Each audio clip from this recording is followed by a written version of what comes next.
नमस्कार विद्यार्थियों, आज हम चर्चा करते हैं भारत में मानव अधिकार की, ह्यूमन राइट्स इन इंडिया। सबसे पहले हम चर्चा करते हैं उद्देश्य। संयुक्त राष्ट्र संघ द्वारा 1948 में मानव अधिकारों की सार्वभौम घोषणा एक महत्वपूर्ण घटना मानी जाती है। मानव अधिकारों का सम्मान आज किसी देश के सभ्य एवं सुसंस्कृत होने की कसौटी बन गया है। ये दुर्भाग्यपूर्ण है कि शीत युद्ध के दौरान मानव अधिकारों के आंदोलन पर अमेरिका तथा मध्य यूरोप की अंतर्राष्ट्रीय राजनीति का जो ग्रहण लगा था, उसकी छाया अभी भी पूर्ण रूप से समाप्त नहीं हुई है। इसके बावजूद मानव अधिकारों की चेतना निरंतर व्यापक होती जा रही है और उसका दर्शन ज़्यादा गहरा तथा प्रामाणिक बनता जा रहा है। मानव अधिकारों के संरक्षण के लिए Magna carta, bill of rights तथा मानव अधिकार घोषणा पत्र जारी हुए, लेकिन जनसाधारण को इनसे अधिक लाभ नहीं पहुंच पाया है। सम्मानपूर्वक जीने का अधिकार आज भी मृग तृष्णा बना हुआ है। मानव अधिकारों के संरक्षण में अंतर्राष्ट्रीय संगठनों की महत्वपूर्ण भूमिका रही है।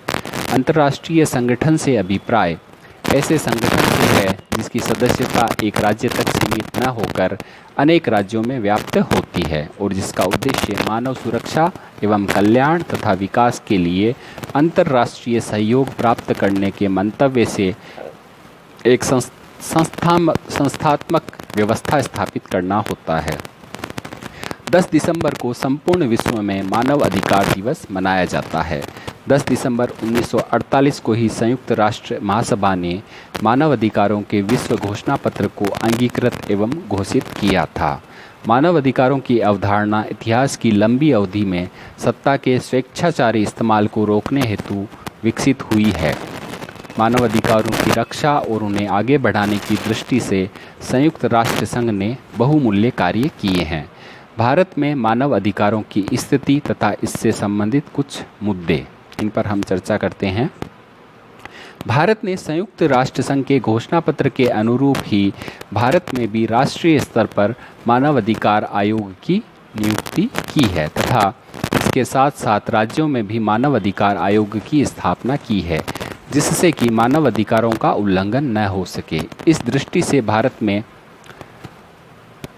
मानव अधिकार संरक्षण अधिनियम 1993 पारित किया गया, जिसका उद्देश्य मानव अधिकारों के अधिक संरक्षण के लिए तथा उससे संबंध या आनुषंगिक मामलों के लिए राष्ट्रीय मानव अधिकार आयोग, राज्य मानव अधिकार आयोग तथा मानव अधिकार न्यायालयों के गठन हेतु विविध प्रकार के प्रावधान करना है।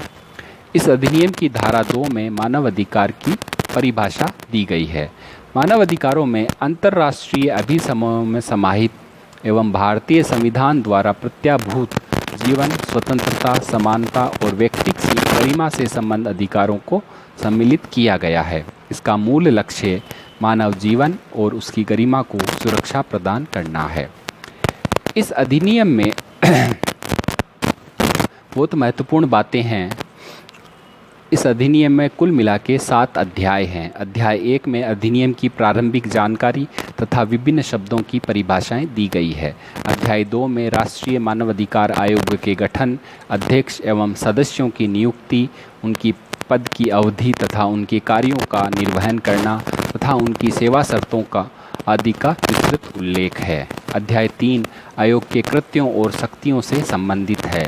अध्याय 4 में शिकायतों की जांच की प्रक्रिया एवं जांच के बाद उठाए जाने वाले कदमों का उल्लेख है। अध्याय 5 राज्य मानव अधिकार आयोग से संबंधित है।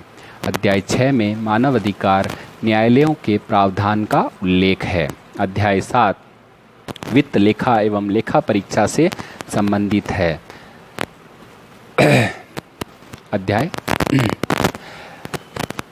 अगला अध्याय विविध शीर्षक वाला है, जिसमें मानव अधिकार आयोग का कार्यक्षेत्र, केंद्र सरकार एवं राज्य सरकार द्वारा नियम बनाने की शक्तियों आदि का उल्लेख किया गया है। राष्ट्रीय मानव अधिकार आयोग मानव अधिकार संरक्षण अधिनियम के उपबंधों की सफल क्रियान्विति तथा इसके लक्ष्य को फलीभूत करने हेतु अधिनियम की धारा 3 में राष्ट्रीय मानव अधिकार आयोग के गठन की व्यवस्था की गई है। इस धारा में उल्लेख किया गया है कि भारत सरकार राष्ट्रीय मानवाधिकार आयोग के रूप में की जाने वाली संस्था का इस अधिनियम के अधीन उसे प्रदत्त शक्तियों के प्रयोग में तथा उसे समुदेशित कर निष्पादित करने के लिए गठन करेगी। इस अधिनियम की धारा 3(1) के अंतर्गत केंद्र सरकार ने राष्ट्रीय मानवाधिकार आयोग का गठन किया। आयोग का मुख्यालय दिल्ली में रखा गया है, लेकिन सरकार के पूर्व अनुमोदन से अन्य स्थानों पर इसके कार्यालय स्थापित किए जा सकते हैं। धारा 3(5) के अनुसार दिल्ली में आयोग का कार्यालय सरदार पटेल भवन, संसद मार्ग पर अवस्थित है। आयोग का अध्यक्ष एक होगा।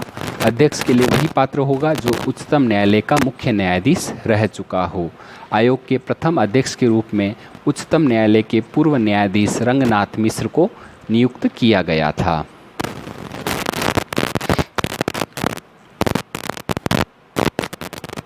सदस्य के रूप में हम चर्चा करते हैं तो लोकसभा के अध्यक्ष, भारत सरकार के गृह मंत्री, लोकसभा में विपक्ष के नेता, राज्यसभा में विपक्ष के नेता, राज्यसभा के उपसभापति और माननीय प्रधानमंत्री जी। अधिनियम की धारा 5 में आयोग के अध्यक्ष या सदस्य को हटाए जाने के प्रावधानों का उल्लेख किया गया है। इससे संबंधित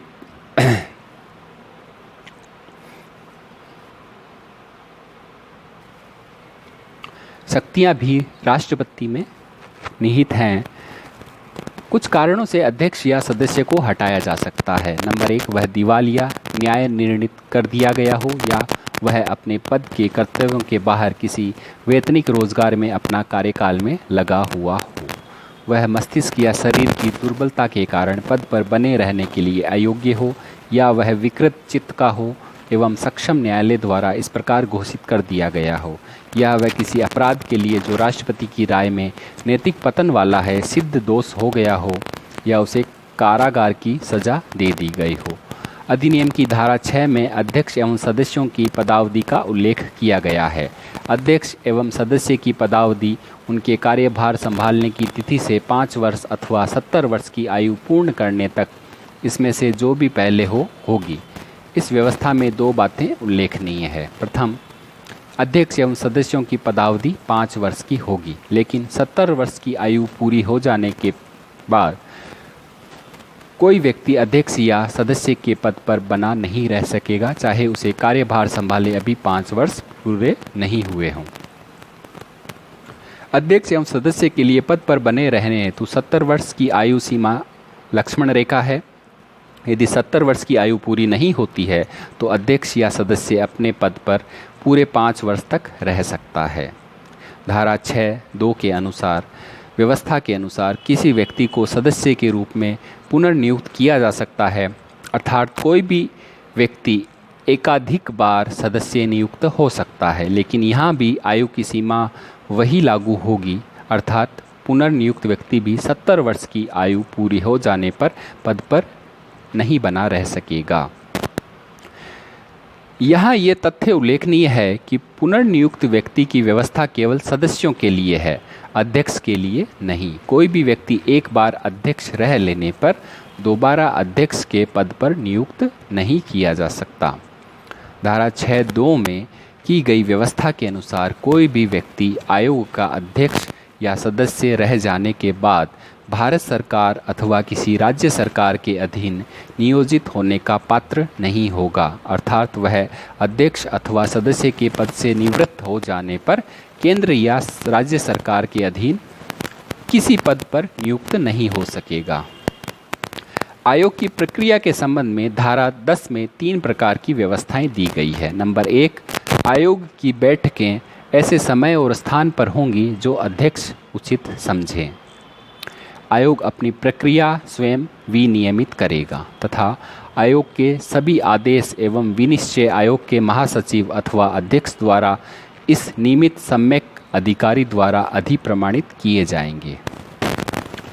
धारा 3(5) में कहा गया है, आयोग का मुख्यालय दिल्ली में होगा, लेकिन केंद्र सरकार की अनुमति से इसके कार्यालय अन्य स्थानों पर स्थापित किए जा सकेंगे।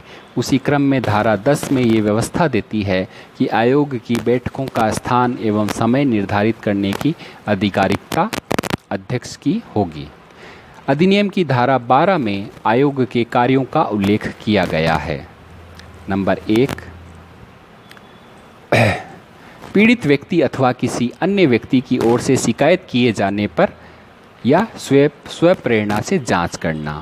नंबर 1, मानव अधिकारों का उल्लंघन अथवा दुष्प्रेरणा तथा नंबर 2, ऐसे उल्लंघन के निवारण में लोक सेवक द्वारा लापरवाही बरतना। नंबर 2, मानव अधिकारों के उल्लंघन से संबंधित किसी न्यायालय में लंबित मामले में हस्तक्षेप करना। नंबर 3, राज्य सरकार को सूचित करते हुए राज्य सरकार के नियंत्रणाधीन किसी ऐसी जेल अथवा संस्था का निरीक्षण करना जिसमें व्यक्तियों को चिकित्सा सुधार अथवा संरक्षण के प्रयोजनार्थ निरुद्ध किया जाता है अथवा रखा जाता है तथा ऐसे व्यक्तियों की जीवन दशा का अध्ययन करना। नंबर 4, संविधान अथवा अन्य किसी विधि में मानव अधिकारों के संरक्षण के लिए प्राविधिक रक्षा उपायों की समीक्षा करना तथा उनकी प्रभावी क्रियान्विति के लिए सुझाव देना। नंबर 5, मानव अधिकारों के उपयोग को अवरुद्ध करने वाले आतंककारी कार्यों की समीक्षा करना तथा उनके उपचार के लिए सुझाव देना। नंबर 6, मानव अधिकारों से संबंधित अंतर्राष्ट्रीय लेखों एवं संधियों का अध्ययन करना तथा उनकी प्रभावी क्रियान्विति के लिए सुझाव देना। मानव अधिकारों के क्षेत्र में शोध करना एवं शोध कार्य को प्रोत्साहित करना। मानव के समाज के विभिन्न वर्गों को मानव अधिकारों से अवगत कराना तथा प्रकाशन, मीडिया, सेमिनार आदि के माध्यम से मानव अधिकारों के संरक्षण हेतु उपलब्ध रक्षा उपायों के प्रति चेतना जागृत करना। मानव अधिकारों के क्षेत्र में कार्यरत गैर सरकारी संगठनों के प्रयासों को प्रोत्साहित करना। मानव अधिकारों की प्रोन्नति के लिए आवश्यक अन्य कार्य करना या कदम उठाना। इस प्रकार मानव अधिकार आयोग की परिधि में वे सभी कार्य आ जाते हैं जो किसी न किसी रूप में मानव अधिकारों से जुड़े हुए हैं। वस्तुतः मानव अधिकार आयोग का कार्य केवल मानव अधिकारों का संरक्षण करना ही नहीं अपितु मानव अधिकारों के प्रति जनसाधारण में चेतना जागृत करना तथा इस क्षेत्र में कार्यरत संस्थाओं को प्रोत्साहित करना भी है। जांच के परियोजनार्थ आयोग को अग्रांकित विषयों के संबंध में सिविल न्यायालय की वे सारी शक्तियां प्रदान की गई है जो सिविल प्रक्रिया संहिता 1908 के अंतर्गत किसी वाद का विचारण करने वाले न्यायालय को प्राप्त हैं। नंबर 1, साक्ष्यों को समन करने, उपस्थिति के लिए आबद्ध करने तथा उनका परीक्षण करने के लिए। नंबर 2, दस्तावेजों को प्रकटीकरण एवं प्रस्तुतिकरण। नंबर 3, शपथ पत्रों पर साक्ष्य प्राप्त करना। नंबर 4, किसी न्यायालय अथवा कार्यालय से किसी लोक अभिलेख या उसकी प्रति की अपेक्षा करना। नंबर 5, साक्ष्यों के परीक्षण के लिए कमीशन जारी करना तथा नंबर 6, अन्य विषय जो विहित किए जाएं। अधिनियम की धारा 14 में अनुसंधान के बारे में प्रावधान किया गया है। किसी भी जांच के संबंध में अनुसंधान करने के प्रयोजनार्थ आयोग केंद्र सरकार अथवा राज्य सरकार की सहमति से उसके किसी भी अधिकारी अथवा अन्वेषण एजेंसी की सहायता प्राप्त कर सकता है। ऐसे अधिकारी अथवा अन्वेषण एजेंसी को आयोग के निर्देशों एवं नियंत्रण के अधीन रहते हुए नंबर 1, किसी व्यक्ति को समन करने, उसकी उपस्थिति सुनिश्चित करने तथा उसका परीक्षण करने। नंबर 2, किसी दस्तावेज का प्रकटीकरण एवं प्रस्तुतिकरण करने। नंबर 3, किसी कार्यालय से कोई लोक दस्तावेज या उसकी प्रतिलिपि की अपेक्षा करने का अधिकार होगा। ऐसे अधिकारी अथवा अन्वेषण एजेंसी द्वारा पूरा अन्वेषण कर लिए जाने पर आयोग द्वारा निर्दिष्ट समयावधि के भीतर आयोग को उसकी रिपोर्ट प्रस्तुत की जाएगी।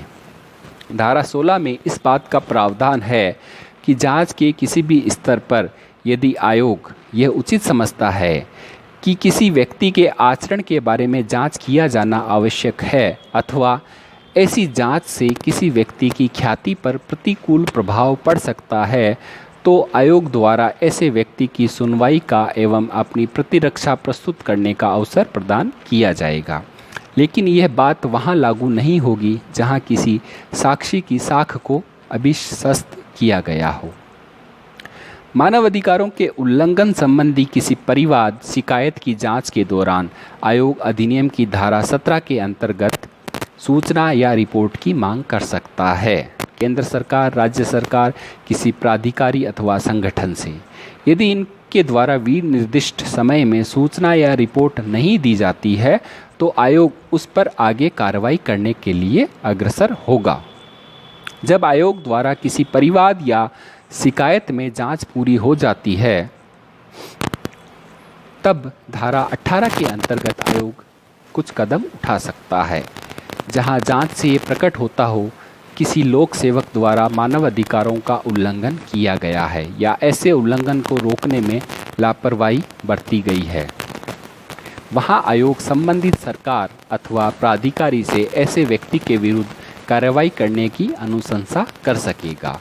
उच्चतम न्यायालय अथवा उच्च न्यायालय से समुचित निर्देश, आदेश या रिट जारी करने की प्रक्रिया कर सकेगा। संबंधित सरकार अथवा प्राधिकारी से पीड़ित एवं व्यथित व्यक्ति या उसके परिजनों को तत्काल राहत प्रदान करने की अनुशंसा कर सकेगा। अधिनियम की धारा 18 की उपधारा 1, 2 और 3 के अंतर्गत आयोग को प्रभावी कदम उठाने की अधिकारिता प्रदान की गई है। अधिनियम की धारा 19 में सशस्त्र बलों के सदस्यों द्वारा मानव अधिकार के उल्लंघन की शिकायतों को निपटाने की प्रक्रिया का उल्लेख किया गया है, जबकि धारा 20 में आयोग के वार्षिक एवं विशेष प्रतिवेदन का प्रावधान है। अर्थात आयोग भारत सरकार एवं संबंधित राज्य सरकार को एक वार्षिक प्रतिवेदन प्रस्तुत करेगा। भारत सरकार या राज्य सरकार यथास्थिति आयोग के वार्षिक एवं विशेष प्रतिवेदन को आयोग की सिफारिशों पर की गई या की जाने वाली प्रस्तावित कार्रवाई के ज्ञापन एवं उन सिफारिशों को स्वीकार नहीं करने के कारणों यदि कोई हो के साथ संसद के प्रत्येक सदन या राज्य विधानसभा के समक्ष यथास्थिति कराएगी। अधिनियम की धारा 43(1) के अनुसार मानव अधिकार संरक्षण अध्यादेश 1993 को एतद द्वारा निरस्त किया जा सकता है, परंतु धारा 43(2) के अनुसार ऐसा किए जाने पर अध्यादेश के अधीन की गई कोई भी कार्रवाई यथावत रहेगी। अधिनियम की धाराओं से स्पष्ट हो जाता है कि मानव अधिकारों के उल्लंघन के मामलों में आयोग का लक्ष्य न केवल दोषी व्यक्तियों को दंडित करने की सिफारिश करना है, अपितु पीड़ित व्यक्तियों को तत्काल राहत प्रदान करना भी है। भारत के संदर्भ में ये उचित भी है। भारत में अधिकांश मामले ऐसे होते हैं जिसमें पीड़ित व्यक्ति को तत्काल राहत की आवश्यकता होती है। नारी उत्पीड़न, जिसे बलात्कार, अपहरण, दहेज प्रताड़ना आदि के मामले, अनुसूचित जाति, जनजाति एवं पिछड़े वर्गों के लोगों के साथ शोषण एवं अत्याचार के मामले आदि। अब हम चर्चा करते हैं राज्य मानव अधिकार आयोग की। अधिनियम की धारा 21 में राज्यों के लिए राज्य मानव अधिकार आयोग के गठन का प्रावधान किया गया है। ऐसे आयोग का गठन संबंधित राज्य सरकार द्वारा किया जाएगा। मानव अधिकार आयोग तथा उससे संबंधित राज्य के नाम से जाना जाएगा। आयोग में निम्न सदस्य होंगे। नंबर 1, एक अध्यक्ष होगा। केवल वही व्यक्ति जो किसी उच्च न्यायालय का मुख्य न्यायाधीश रह चुका हो, और 4 सदस्य रहेंगे। आयोग के इन 4 सदस्यों में एक ऐसा व्यक्ति होगा जो उच्च न्यायालय का न्यायाधीश हो या न्यायाधीश रह चुका हो। दूसरा ऐसा व्यक्ति होगा जो राज्य में जिला न्यायाधीश हो और या रह चुका हो, तथा अन्य 2 व्यक्ति ऐसे होंगे जिन्हें मानव अधिकारों से संबंधित विषय का ज्ञान और व्यवहारिक अनुभव हो। आयोग का एक सचिव भी होगा जो मुख्य कार्यपालक अधिकारी कहलाएगा। वह ऐसी शक्तियों का प्रयोग एवं कर्तव्यों का निर्वहन करेगा उसे सौंपे या प्रत्यायोजित किए जाएं। आयोग का मुख्यालय ऐसे स्थान पर होगा जो राज्य सरकार अधिसूचना द्वारा विनिर्दिष्ट करेगी। धारा 21(5) में आयोग की अधिकारिता सुनिश्चित की गई है। इसके अनुसार राज्य आयोग मानवाधिकार के उल्लंघन संबंधी ऐसे मामलों की जांच कर सकेगा जो संविधान की 7वीं अनुसूची की लिस्ट 2 एवं 3 में वर्णित है। लेकिन राज्य आयोग ऐसे किसी मामले की जांच नहीं कर सकेगा जिसकी जांच पहले ही राष्ट्रीय आयोग अथवा विधि द्वारा स्थापित किसी अन्य आयोग द्वारा की जा चुकी है।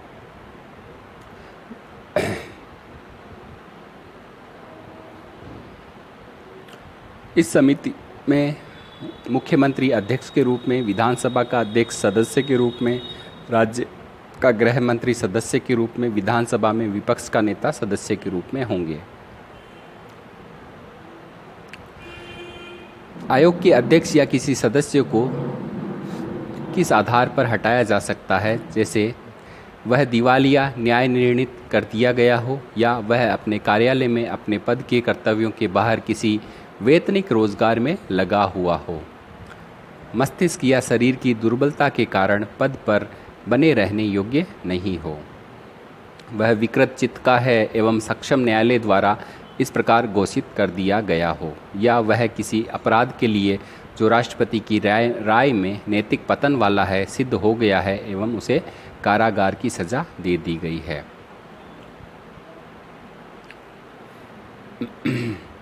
अध्यक्ष एवं सदस्य की पदावधि उनके कार्यभार संभालने की तिथि से 5 वर्ष अथवा 70 वर्ष की आयु पूर्ण करने तक। जो राष्ट्रीय मानव अधिकार आयोग में जो अध्यक्ष और सदस्य के लिए प्रावधान है, वही प्रावधान राज्य मानव अधिकार आयोग के लिए किए गए हैं।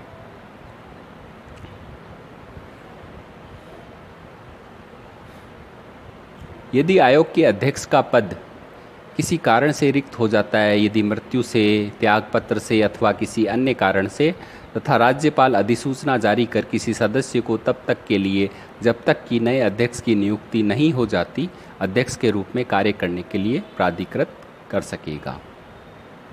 यदि आयोग का अध्यक्ष किसी कारण से अपने कर्तव्यों का निर्वहन करने में असमर्थ हो जाता है, अनुपस्थिति के कारण, अवकाश के कारण अथवा अन्य किसी कारण से, तब राज्यपाल अधिसूचना जारी कर किसी सदस्य को तब तक के लिए जब तक कि अध्यक्ष अपना कार्यभार नहीं संभाल लेता अध्यक्ष के कृत्यों का निर्वहन करने के लिए प्राधिकृत कर सकेगा। मानव अधिकार न्यायालय अधिनियम की धारा 30 में मानव अधिकार न्यायालयों की स्थापना के बारे में प्रावधान किया गया है। इस प्रावधान के अनुसार मानव अधिकारों के उल्लंघन से उत्पन्न अपराधों के त्वरित विचारण हेतु राज्य सरकार उच्च न्यायालय के मुख्य न्यायाधीश की सहमति से अधिसूचना जारी कर प्रत्येक जिले के लिए एक सत्र सेशन न्यायालय की मानव अधिकार न्यायालय के रूप में विनिर्दिष्ट कर सकती है। अगर किसी सत्र न्यायालय को पहले ही विशेष न्यायालय का दर्जा प्राप्त है अथवा किसी अन्य विधि के अधीन ऐसे अपराधों के मानवाधिकार से संबंधित विशेष न्यायालय पहले ही गठित किया जा चुका है तो यह धारा लागू नहीं होगी। अर्थात राज्य सरकार के लिए अधिसूचना जारी कर ऐसे न्यायालय को विनिर्दिष्ट करने की आवश्यकता नहीं रहेगी। अधिनियम की धारा 30 के प्रावधानों से स्पष्ट है कि प्रत्येक जिले में एक मानव अधिकार न्यायालय होना चाहिए। ऐसा न्यायालय पृथक से विशेष न्यायालय हो सकता है। सेशन न्यायालय को ही मानव अधिकार न्यायालय के रूप में विनिर्दिष्ट किया जा सकता है। मानव अधिकार न्यायालयों में राज्य की ओर से मामलों की पैरवी करने के लिए धारा 31 में विशिष्ट लोक अभियोजकों की नियुक्ति के बारे में प्रावधान किया गया है। राज्य सरकार अधिसूचना जारी कर प्रत्येक मानव अधिकार न्यायालय के लिए किसी को लोक अभियोजक के रूप में नियुक्त कर सकती है या किसी को विशेष लोक अभियोजक के रूप में नियुक्त कर सकती है।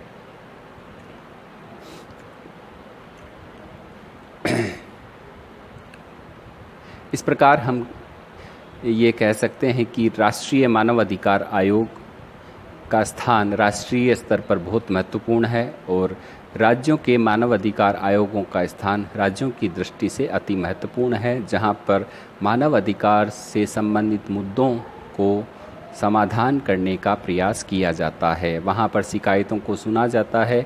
मानवाधिकार न्यायालयों के माध्यम से शिकायतों के समाधान का प्रयास किया जाता है। तो मानवाधिकार आयोग बहुत ही महत्वपूर्ण एक इकाई है, एक संस्था है जो मानव अधिकारों की रक्षा के लिए कार्य कर रही है।